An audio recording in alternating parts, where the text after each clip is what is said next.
A new training regimen. Lemon. General Nixis, ex-Princess Aflasia. It was the most beautiful of the days. The kind of day that felt as if the entire world were holding its breath, on the brink of an mind-blowing, exciting revelation. It was the kind of day where you could jolt to awareness out of a mental fog, and find yourself sitting in a sunbeam that was, you didn't quite remember yourself having settled into, completely having lost track of time. This was, in fact, exactly what General Pierce had just done, and exactly where she had found herself. Now she was late. Now, in order to not be late, she would have to power walk, thereby just avoiding having to sprint and lose her remaining shreds of dignity remaining. Nixis did not know why the Princess of Flasia had summoned her to the royal chambers at this particular hour, but she was duty-bound, and honor-bound, and loyalty-bound to appear. The princess could be at trial at times, she must admit, but orders are orders, right? And it could be important after all. Besides, what would this kingdom be without its general? Nixis arrived at the designated rendezvous, her chest fur puffed out with pride that she wasn't even a moment late, and gathered her composure. Hopefully this would not be bad news. Maybe this would be over in time for her to get back to enjoying her sunbeam in the office. And well, there was paperwork to do, as well. Well, no more putting this off. It wouldn't do to keep her great royal highness waiting. Knock, knock. Nixis raped hard on the double doors, crafted from the finest mahogany the kingdom could find, its scent perfect and earthy. Elegant flowers carved by expert hands in exquisite detail around the door's solid frame. "You may enter," came from within. Nixis pushed the door open, and her sensitive canine nose was instantly assaulted by the scent of roses. Aflasia's room generally smelt of roses, but not like this. It was as though an enormous bull made entirely of flowers had crashed into her sinuses, without asking for any kind of permission, and had then proceeded to explode in a shower of pollen and petals. As the door opened, sensory clues gave way to visual ones, and she was at last able to discern the reason for the overwhelming scent with her eye. The main parlor was covered in rose petals. Rose petals were scattered all over the room, the lace strewn across the table, petals on the carpet, petals on the bookshelves, the windowsills, petals on that one really big chair by itself in the center of the room, floating through the air. Wait, it was then that General registered the other thing out of place in the room. In addition to the room's usual furniture was this new chair she had never seen before. The ornate oaken chair looked incredibly comfortable, the silken material on the arms and seat stuffed full of padding.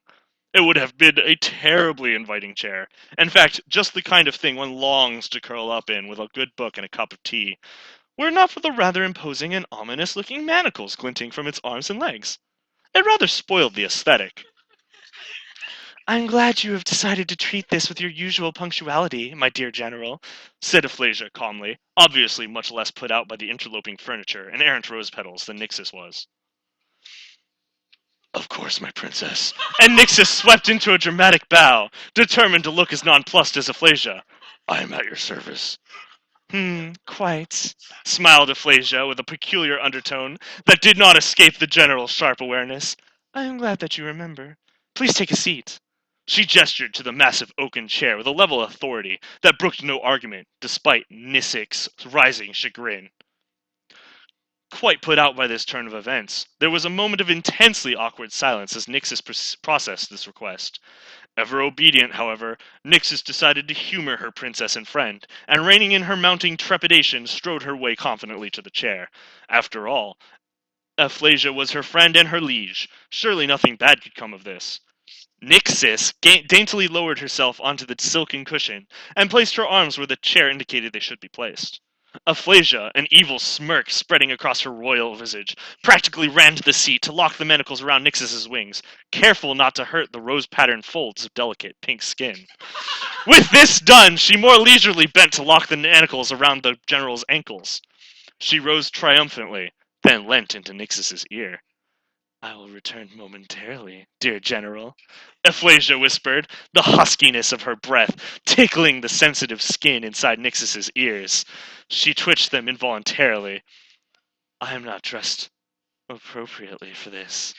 As Aphlasia sauntered out of the room, Nixis could not help but feel uneasy, wondering what exactly appropriate attire was supposed to be in the situation. Why was she strapped into this chair, anyway?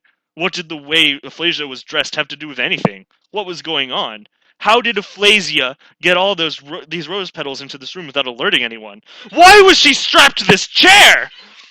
After an unbearably torturous couple of minutes that felt more like days, Aphlasia burst back into the room, a tidal wave of presence. One glance at her and Nixis felt the blood rush to her face and to other places.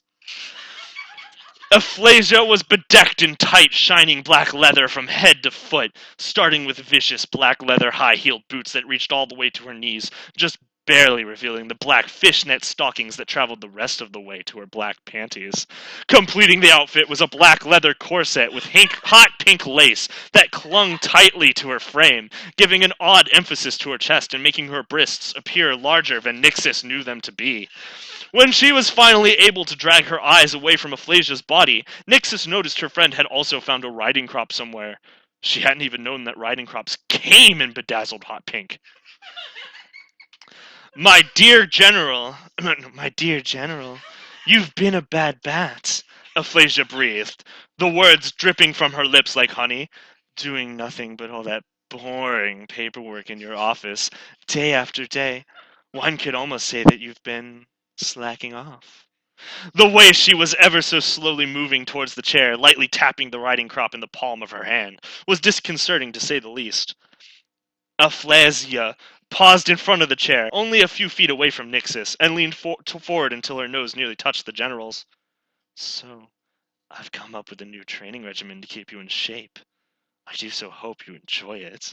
Nixis had what felt like forever to reflect on what the princess meant by that, as Catphlasia sensuously loped ever closer, slapping the jeweled riding crop into her offhand, the loud cracks punctuating her every step.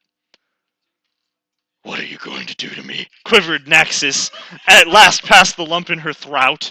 She had to know. The glint in Aphlasia's eyes was on the verge of terrifying.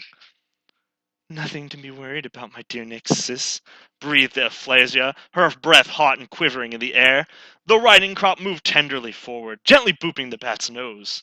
Aphlasia gently dragged the crisp pink leather across Nixis's snout, down the smooth slope of her neck and throat, and towards the suppleness of her breasts.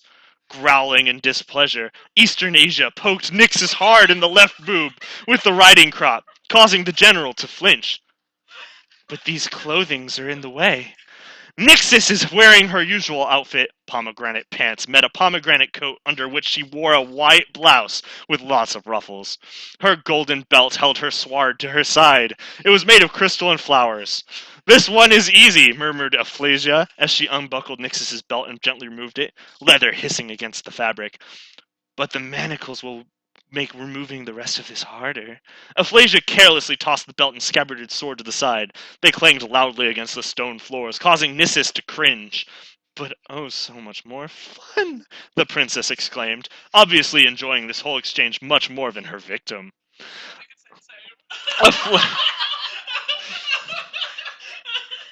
Aphlasia straightened again and turned around, showing off her cute tail, which was twitching wildly in her excitement. Let's see, I think I have just the thing around here somewhere. She hopped, skipped over the table, and bent over languorously.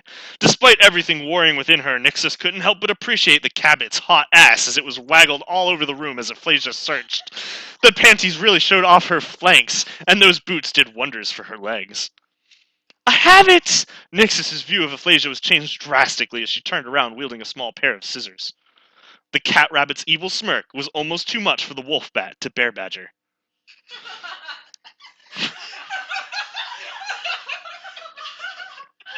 You can't cut my clothes off, screamed Nixis in horror.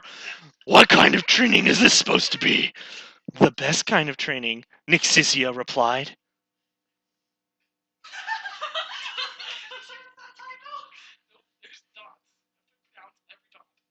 Sex training. With that, Urfi-kun started cutting at Nix's jacket. Every snip reverberated through the bat's ears like a clap of thunder. The burgundy coat was slowly cut away, revealing more of the frilly white blouse beneath until finally the structural integrity of the coat was compromised. The coat fell off and Titsis was almost exposed. Well, well, commented Aphlesia, pausing to take in the view of the fleshy mountains straining against Nissis's blouse. It seems we have excited your mystic mountains. As Nixis quietly murmured in quasi-protest, Aphlesia carefully cut a boob window into her blouse and tore it open. It became apparent that Nixis's luscious lumps were indeed as hard as crystal. Now we can have some fun, the princess breathed. She set the scissors down and said, I'll need these later, before she picked up her pink leather scepter and once again began prodding Nixis's exposed mammalian proofs. She flicked the apex of her rightmost bosom, causing Nixis to shudder in response. Aphlesia slowly brought her face closer to Nixis's pink melons and licked them, sensuously. Aphlesia's rabbit teeth scraped her furry peaches gently. As she moved her face up and away from those wonder sacks, Nixis realized with some chagrin that she had been moaning beneath the princess's ministrations. Blushing furiously, Nixis shut her mouth just in time for Aphlesia to plant a long kiss on her snout. She tasted of cranberries and hotness. Blushing furiously, Nixis tried in vain to free herself, as, with an evil glint in her stunningly beautiful, limpid blue eyes, Aphlesia moved away from her bat's face and brought her cruel scissors down to Nixis's lithe legs. Aphlesia deftly wove her scissors into the left pant leg, careful not to harm her present in the process of unwrapping it, not that blood would have shown on the scarlet pants. The scissors glided up her inner thigh, snipping through the fabric with single-minded purpose, across, and then back down the other thigh, the cold metal barely skimming the sensitive skin beneath, causing Nixis to shudder at the sensation. Aphlesia chuckled, the motion not having escaped her keen observation. You are a naughty bat, aren't you, General? Enjoying your chastisement, are you? You? Well, we'll just have to punish you for that. Aphlesia slipped a furry paw into the slit she had just made in Nixis's pants and slowly slid it up to the moist cavern still covered by Nixis's cute white panties. Poking at her secret chamber, Aphlesia giggled as an involuntary squeak escaped the increasingly flustered Nissik. Well, let's get this free. The scissors became a blur as Aphlesia masterfully cut away the remnants of Nixis's clothing, throwing them aside like chaff, leaving the panties for last. My prize awaits, she said as she snipped off the final barrier to her desire. The wait was well worth it. Her beaver warrior was now on full display. Her face burned with a mix of excitement and embarrassment. She shuddered in anticipation of what would happen next. Then she shuddered again, more violently this time, as Aphlesia gently caressed her pretty pink pussy. Aphlesia lowered her muzzle to Nixis's woman's place and laughed gently. Nixis exclaimed in pleasure, but Aphlesia was not done. Oh no. Aphlesia began to lick and prod at her tunnel of love furiously, her tongue spelunking deep into the bat's love cave, with almost savage attention, Nixis losing all senses, except desire. In a sudden burst, the door to Aphlesia's bedroom burst open, suddenly. I hate to point out the elephant in the room, my dear princess, interjected Nixis desperately, quite amazed that she remembered how words worked. But there seems to be 3 of them, and they don't look friendly. Nixis struggled feebly in her chair. The feeling of helplessness was crushing. She had but one duty in this life, the duty of protecting her princess, and from where she sat now, this was quite impossible. Quick, release me so I can get my sword. I must defend you. Aphlesia lifted her head from Nixis's jeweled chamber and licked her lips. She turned around with impressive indifference and sized up the sizable interlopers, who were clearly here to assassinate the ruler of the great nation of Fontis, if the diabolical gleams in their eyes were anything to go by. Aphlesia hissed, loudly, her disdain slashing through the air like a weapon. Worry not, my dear Nixis. This is nothing to be concerned about. I can handle this myself. Aphlesia reached deep into her leather bodice and pulled out a thin, black wand in a shape that Nixis had never seen before. The wand had a loop about 1/3 up its length and some kind of spike in the loop. Aphlesia inserted a perfectly manicured claw through the loop and pulled the spike towards her as she raised the wand above her head and cried, Kawaii Segi no Senshin-kun! Warrior of Justice Senpai Ganbaru! Kokoro Doki Doki Manflesia-chan go! Nixis struggled to keep her eye open as Aphlasia's entire form began to glow brilliantly with a bright holy light. Her tight leather clothing all disappeared in a flash, exploding into ribbons of bright energy as Aphlasia... Was she growing? It was so hard to tell as Nixis couldn't look directly at the princess without nearly blinding herself. Aphlasia grew to twice her height, a column of brightness towering over everyone in the room, and her chest expanded until her shoulders were broader than any Nixis had ever seen on any creature. Her biceps exploded out with sudden, powerful definition, as though she had been bench-pressing whales until Nixis didn't think it was even possible for Aphlasia to be more muscular. And then they continued to expand, and her legs grew into thunder thighs so powerful that Nixie imagined she could jump to the moon and beyond. Finally, just when Nixis was sure they were all going to be swallowed up in the bright radiance that was now Aphlasia, the glowing energy began to condense around her into new clothing. A bandolier full of shiny metal cylinders appeared with a flash across Aphlasia's shoulder, and some incredibly beaten-up shorts appeared upon her crotch. But wait! Did Nixis' sharp vision and very shrewd knowledge of biology deceive her? No, it was true! Aphlasia was no longer a woman, with his beautiful manly hair flowing majestically without the petty requirement of any accompanying wind, and his beautiful manly 5 o'clock shadow that permanently affixed to his chin as any blade approaching it would shatter upon contact. Out of pure fear, this had to be... Manflasia! The manliest, most alpha creature that would ever exist upon this paltry sphere of a planet! Nixis had heard reports of this superhero's exploits, and may or may not keep a picture of him beneath her pillow, but she had never believed in her wildest dreams he actually existed, much less that her princess would turn out to be him! Hoo hoo hoo, heaved the lead elephant. A pretty light show, my dear, but my water powers will make short work of you, despite your incredibly buff muscles. The Heffalump produced a bucket of water, sucked it up into her trunk, and shot it at Manflasia. However, Manflasia, completely unfazed, screamed, "What are you think you are doing?" as he man-punched the water right back through the elephant's skull, killing her instantly. Not to be outdone, the second elephant created an evil-looking, viciously sharp icicle from thin air and charged Manflasia without even pausing to monologue first. However, as the would-be assassin approached the hero's glowing presence, the icicle began to melt rapidly. "Silly creature," growled Manflasia, flexing his impressive guns. "My sexy muscles are so sexy hot that no icy powers could ever hope to touch me." It was true. Nixis could feel the ice in the depths of her frozen heart, melting the longer she spent in Manflasia's company. Of course, her heart wasn't the only thing melting.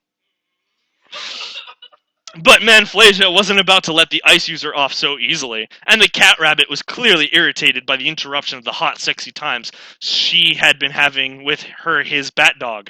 Reaching deep within his bitching pecs, Manflasia pulled a much larger version of the black wand she had used to transform into Manflasia out of them. It veritably radiated manliness and alphaness. Bracing one end of the humongous black contraption against her shoulder, she placed a claw into the small loop. "You need to chill out," he smirked, and pulled the spike towards her. Nixis had never experienced anything like it before in her life. A cacophony of loud explosions seemed to burst forth from the barrel in a maelstrom of blinding light and deafening sound, and the scorching smell of fire assaulted her delicate nostrils, as small red holes and splashes of crimson began appearing all over the elephants. The elephants died almost instantly, but the holes and the carnage and the explosions did not stop until Manflasia, somewhere between an eternity and 30 seconds later, let go of the small spike. It was so overwhelmingly amazing that Nixis felt herself swoon. "You're irrelevant," stated Manflasia coolly at the Swiss cheese corpses of her enemies, and with that, he turned her attention back to their general. As the elephants exploded behind her in a mighty fireball, Manflasia cast the giant wand aside nonchalantly and strode towards the chair in majestic slow motion, the blast of the explosion sweeping through her manly mane. Now that he was so close, Nixis could smell the strong fragrance of sweat, of testosterone oozing off of him. He picked up Nixis, chair and all, his muscles rippling impressively, and carried her into the bedroom proper. Dropping the chair gently to the floor, Manflasia proceeded to crush open the manacles with his bare hands, the metal twisting and groaning under his sheer, manly strength. Manflasia scooped the rather bamboozled bat into his arms and dumped Nixis into his bed. "Now it is time for the final exercise," Manfalzia growled, huskily deep within his sexy throat. Reaching down, Manflasia grabbed the waistband of his shorts and in one grand sweeping motion, ripped them off of her body as though they were made of flimsy parchment, revealing at last her glorious, pulsing man-meat that they had barely been able to contain. Nixus couldn't contain a gasp, for though she was not unexperienced, she had never before in her life seen a pike of pleasure, that large and intimidating and manly before. Wonder and terror shivered down her spine in equal measure. That isn't going to fit, she cried, for though she was unable to avert her eyes from Manflasia's love cannon, her knowledge of physics and geometry was still very much intact. Oh, but it was even more beautiful than she had ever imagined. Where there's a will, there's a way! Good thing we primed you earlier, explained Manflasia calmly yet sexily. Now prepare yourself to be blown away by the explosive experience of the raw feral power of my ultimate love gun! Nixus didn't have much time to wonder what a gun was before her buff, manly lover was on top of her, pressing her into the mattress, and Manflasia's engorged carrot was inside her and pounding at her quivering crystal cavern. What do you know? It did fit. Once past the initial shock of overwhelming emotion and sensation, Nixus's brain exploded into a raging fireworks of pleasure as Manflasia's organ impaler began to plumb the depths of her Batcave. Oh, Nixus, this is incredible! Bellowed Manflasia in excitement and passion. He sped up his manly thrusting considerable, now practically jackhammering her love pocket. The bed creaked and groaned beneath them, threatening to give way beneath the intense throes of their lovemaking. Nixus could feel herself teetering on the brink of losing control, and perhaps even sanity, just as she heard Manflasia begin to groan sumptuously, the music of their sounds of pleasure blurring together into a beautiful harmony of forbidden passion. Suddenly the feelings and the heat within her passion portal spiked intensely, rushing into a cacophony of light and color, the likes of which she had never experienced before ever. The Cabot and the Dobat came together in a glorious rush, there in Aflasia's bed, hot white Cabot baby-making milkshake flying everywhere as their combined scream of ecstasy echoed throughout the chamber.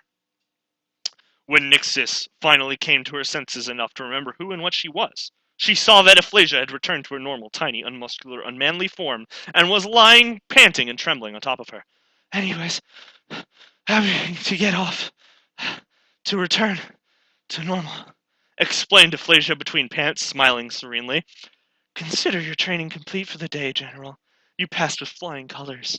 There was a moment when the only sound was the breathing, calm and peaceful. I expect you in my chambers at the same time next week. Oh, and do send someone to take care of the bodies. Nixus didn't respond, for she didn't have to. No words were needed now. She merely spread her wings and wrapped them around her little princess as they drifted off to sleep. Together. Finn. Masterpiece! 10 out of 10. Life-changing. How many pages is this? It's 6 and a little bit more. How long did this take you? Weeks. Joint effort. It's almost 4,000 words. Oh my god. Now, my favorite line out of here is my favorite line is the cat rabbit's evil smirk was almost too much for the wolf bat to bear badger. I died when I wrote that. We're done. Okay. Bye guys. There are no words. Nope.